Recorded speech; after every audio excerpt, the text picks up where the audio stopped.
Hey guys, Necroxis here, and we just saw, if you were watching the Square Enix panel, conference, whatever, they, after trolling us for, I don't even know how long, they talked about things they were going to be adding in Kingdom Hearts 3, they were vaguely talking about Kingdom Hearts 3, they weren't showing Kingdom Hearts 3 footage until the very end, when we finally got it,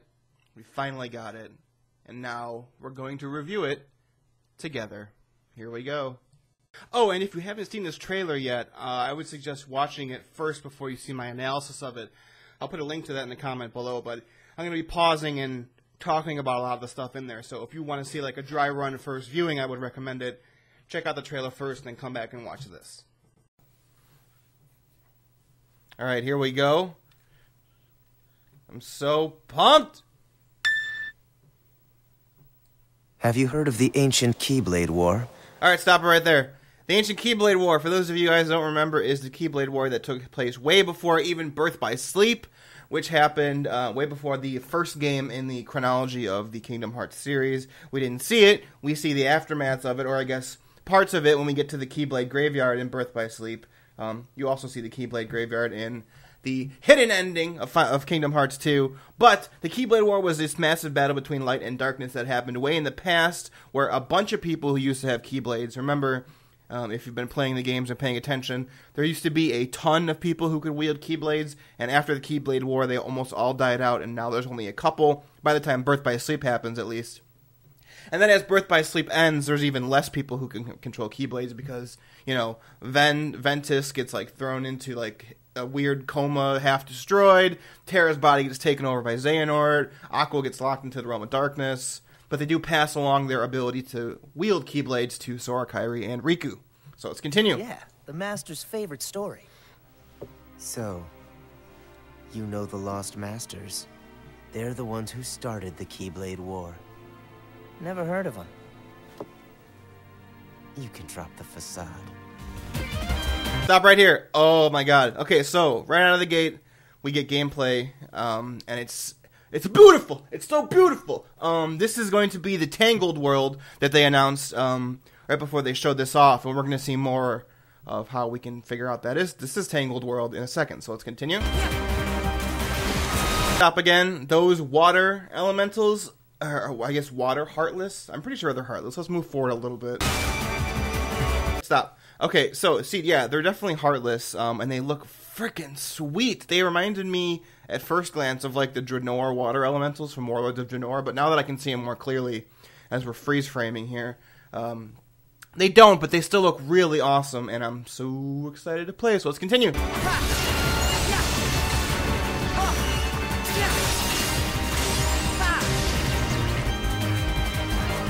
We got some more running. This is awesome. I'm in.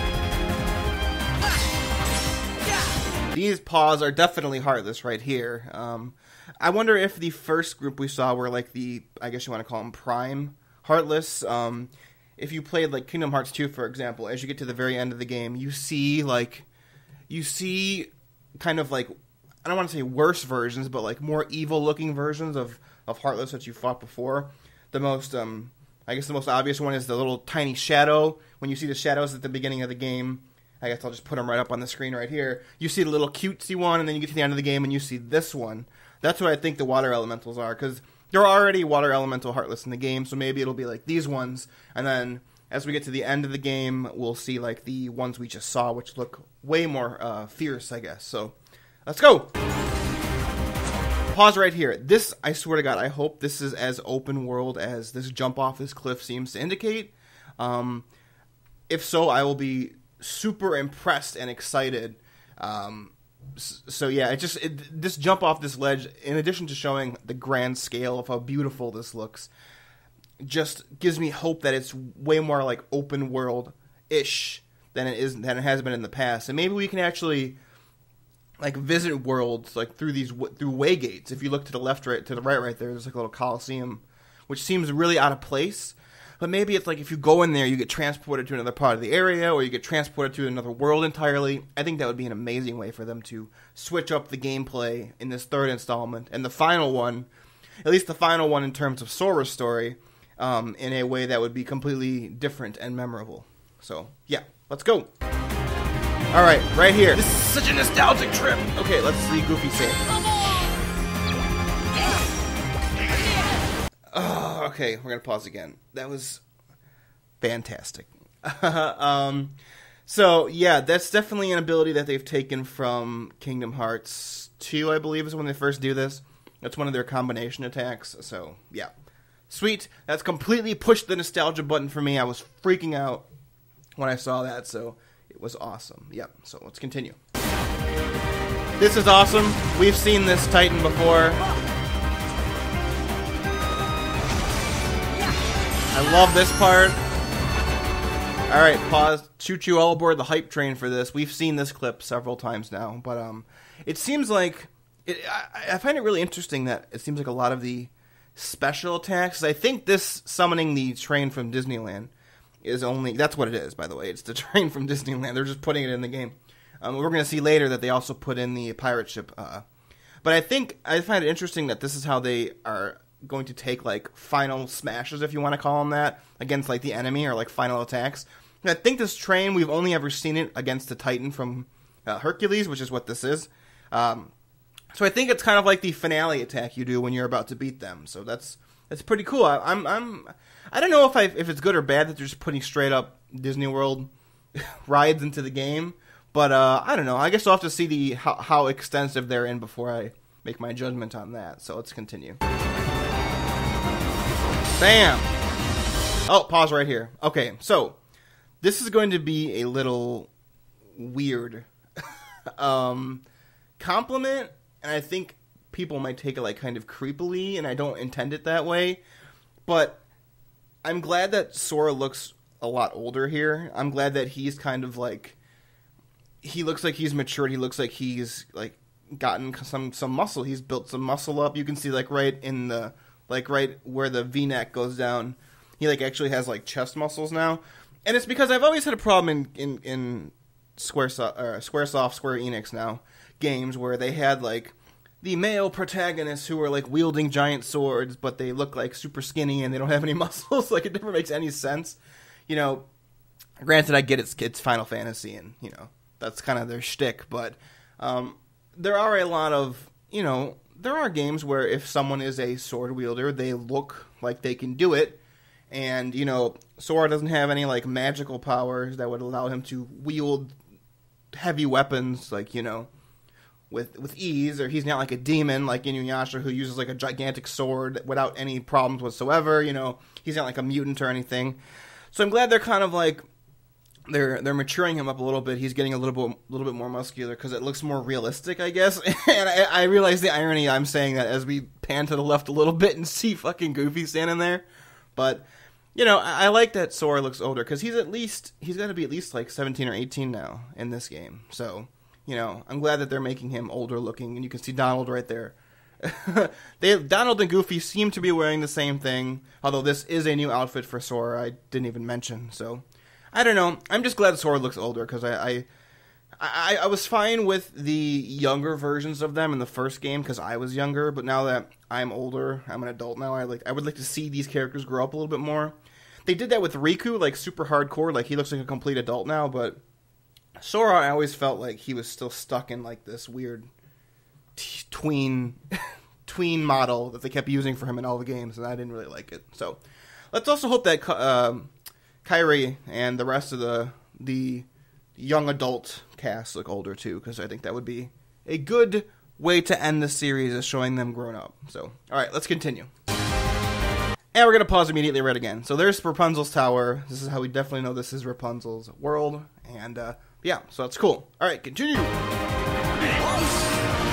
This is great. I like this new villain. Alright, here we go. Pause again. I'm really digging this whole... First of all, this screenshot we're pausing on with up close in Sora's face looks great, even though it's kind of not highest quality. But that's just because of the video, not because of... I'm sure it's not what the game's going to look like. But I love how they've added this weird, like, gunner aspect to Sora's character, the way he fights. It reminds me a lot of, and I tweeted this, Final Fantasy X-2 with Yuna, who went from, in Final Fantasy, just a magic user and a summoner to... You know, through the way that the class system works in 10-2, she could be anything, but her default costume was the gunner. And I really like how they added a gunplay aspect to this. So they did that in addition to other things. They also allowed Sora to, like, switch his Keyblade to, like, a giant sword, which we're going to see a little bit later on after this moment. But I just wanted to let you guys know I like this part of the gun aspect. And there's also kind of like a weird bazooka thing that he has, like, right after this clip. So just keep a lookout for that when you're watching it. And here we go.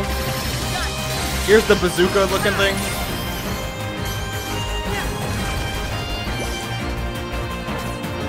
That's a cool enemy. Sprouts more enemies. Here we go. We're seeing another... Here's the pirate ship right here. More running through this beautiful forest. Here we go. Pause again. This is definitely Twilight Town. And it looks so much better in high res than it used to. I'm so glad that they haven't shied away from trying to up the ante for the graphics, just because it's kind of like a goofy, silly kiddie. You know, when I say kiddie game, I mean like more. It's more stylized, so I feel like some games would be like, "Hey, we don't have to make things look more realistic," but they seem to be doing that. Just look at the textures on the bricks behind them. The enemies seem like almost exactly the same, like the big guys. I don't remember what they're called, but they look like straight up plucked right out of Kingdom Hearts 2. I don't know if that's true or not, but they look very similar, so I guess that's good. But I don't know. Part of me wishes that we could see like a higher res version of them. So okay, let's continue on. Here we go, more gunplay. I love it.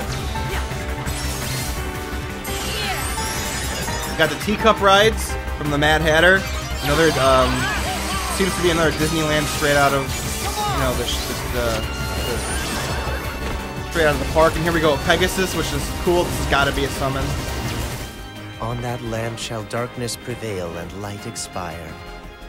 The future, it's already been written. Who's to say I can't change it? That's the Oblivion Keyblade, Maybe by the way. light will prevail. There's more to light than meets the eye. You might be surprised. All right, pause. Do you guys who are fans of this series know who this is? Because when I first saw this, I was like, I have no idea who this is supposed to be. Like, I had no idea who either of these two characters were supposed to be.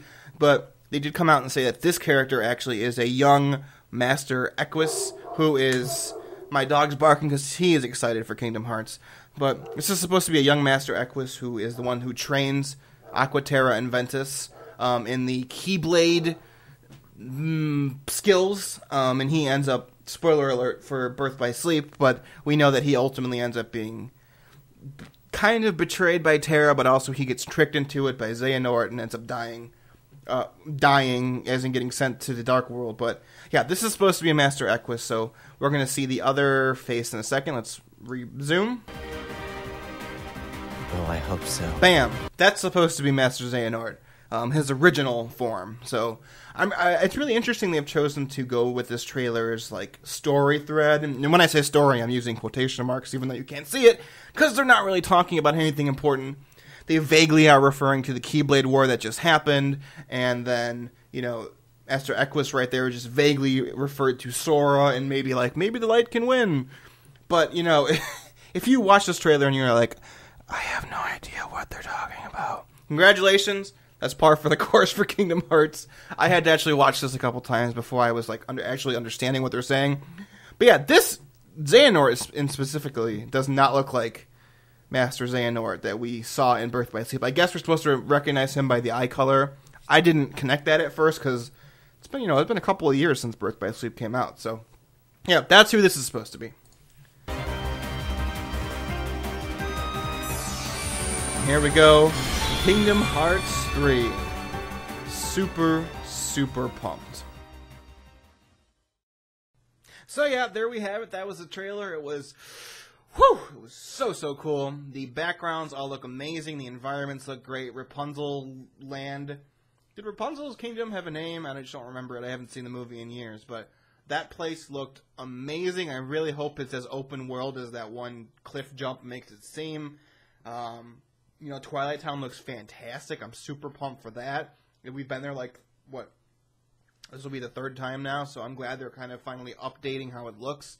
Because in Kingdom Hearts 2 and Kingdom Hearts 360 over 5 days or whatever that was called, it pretty much looked like it was copy-pasted exactly the same. So I'm glad it looks higher res and different. I really I'm happy that Sora looks older, looks more mature. He has a little bit of muscle. Not for the same reason that fangirls are going to like it, but I hope the rest of the cast also looks more adult, because I think that's a great way to end the Sora story saga, have them become like actual adults. Like I said, Riku looks a little bit older already, but Sora's kind of been weirdly stuck in like this 13, 14-year-old model when he's older than that, and so I'm really glad he looks older. I'm still not sure how I feel about the Disneyland rides just being copy and pasted like right into the game. Once again, I'll have to see how proliferated it is across, the story, but I'm all aboard the hype train that we saw. What else can we talk about? I think the only thing I'm really not looking forward to, and I hope they don't do, and this is a really weirdly arbitrary line that I'm drawing for myself, is I know a lot of people really want to see Star Wars in Kingdom Hearts 3. I actually don't. I think it would be kind of stupid, really. I was fine with, Tron. I was fine with, all of the other stuff. Even Pirates of the Caribbean world, Port Royal in Kingdom Hearts 2. Was my least favorite part, but I was still kind of okay with it. But I think it's because Port Royale, also, this is why I didn't like it at all. It was the worst part of the game, in my opinion. What they're referencing there was a live-action thing. Like, the Pirates movies are live-action. Star Wars is largely live-action. I think that's maybe why I don't want to see Star Wars. Well, I'm fine with, CGI stuff. I'm fine with, animated worlds. I don't want to see, the real world. For some reason. I don't even know why. That crosses the line for me for some reason. That seems over the top even for Kingdom Hearts, which is saying something, for me, in my opinion. I just really don't want to see Sora with a lightsaber. And if they do have Star Wars World, there's going to be a lightsaber Keyblade. There kind of has to be if they add it in. There's a lot of fanboys who are like, I just want to see Sora with a lightsaber. So if they do, I won't like it, but they kind of have to have a Keyblade lightsaber, which could look cool. I just don't want it to be. I just don't want it. But yeah, so that's the Kingdom Hearts E3 2015 trailer. Super pumped. It looks like there's more and more of the game being completed. Let's hope for a 2016 release. Maybe next E3 we'll get a release date, which would be amazing. I would just fanboy all over the place. It would finally give me a reason to buy a PS4, which I still don't have. But yeah, I'm a super huge Kingdom Hearts fan. I don't know if I've ever actually said it on this channel, but I've played every game multiple times. I played, the GBA stupid card game. What was it called? Chain of Memories. I played that both on the GBA, and then they re-released it on the PS2. I played it there. I actually played it a third time because they just released the Kingdom Hearts mix. What was it called? 1.5 mix. Was Chain of Memories, was the gameplay actually in that one? I don't remember. I have it over on my desk, but I don't want to get up. But I played that. I played the terrible iOS game, Recoded, which was basically just retelling the original game with a little bit of extra new stuff at the very end. I played it again when they brought it to the DS or 3DS. So I've played literally all of it, and I'm super pumped for it. I loved Birth by Sleep. I love that they're bringing in Xehanort and Master Equus at the beginning. Maybe they'll do a tutorial where you play as young Master Equus. That would be cool. But yeah, so let me know what you guys thought about this. Hopefully you watched it originally, not in my version where I'm stopping it every 5 seconds to fanboy over something. But if you're a fan of Kingdom Hearts, let me know how you thought about it. If you're not a fan by Kingdom Hearts, then how would you feel about this? I would imagine you're completely confused, but I wonder if you'd be interested in playing the game if you're not a fan of it and you saw this trailer. If you are, you might as well just go back and start playing the original games first to catch up on all of the crazy shenanigans. But yeah, let me know what you guys thought in the comments below. I'll see you next time. Oh, I also wanted to mention, I'm probably not going to be doing a bunch of E3 videos. I've had people saying stuff to me, because I've been tweeting about it. And I've had people saying, are you going to do a review of this, or a review of that, or a review of this panel, or this conference? No, I just wanted to review this one because I'm a super huge Kingdom Hearts fan, and I wanted to review the trailer and break it down for everybody, including myself. But I'll probably just do one video after E3 is all completed, and it's pretty much almost done already at this point. just covering the games that I like. I'm not going to cover like every conference and every meeting and everything they show and every game. A lot of other YouTubers are doing that. Go do that. But I'm just really going to cover what I like. So there's going to be like some Bethesda stuff, a lot of Fallout fanboying in that video. There'll be more Kingdom Hearts stuff, some Final Fantasy 15 stuff. I'll begrudgingly accept the Final Fantasy 7 remake, so a bunch of other stuff, some Sony stuff. But yeah, look for that coming probably at the end of the week, if not a little bit later than that, because I have some stuff going on later in the week. But yeah, so that's it. Thanks for watching, everyone. Let me know all of your thoughts down below or on the internet or on Twitter or somewhere. But until then, stay awesome. Thanks for watching. And yeah, I'll see you for my E3 wrap-up video. Thanks. Farewell.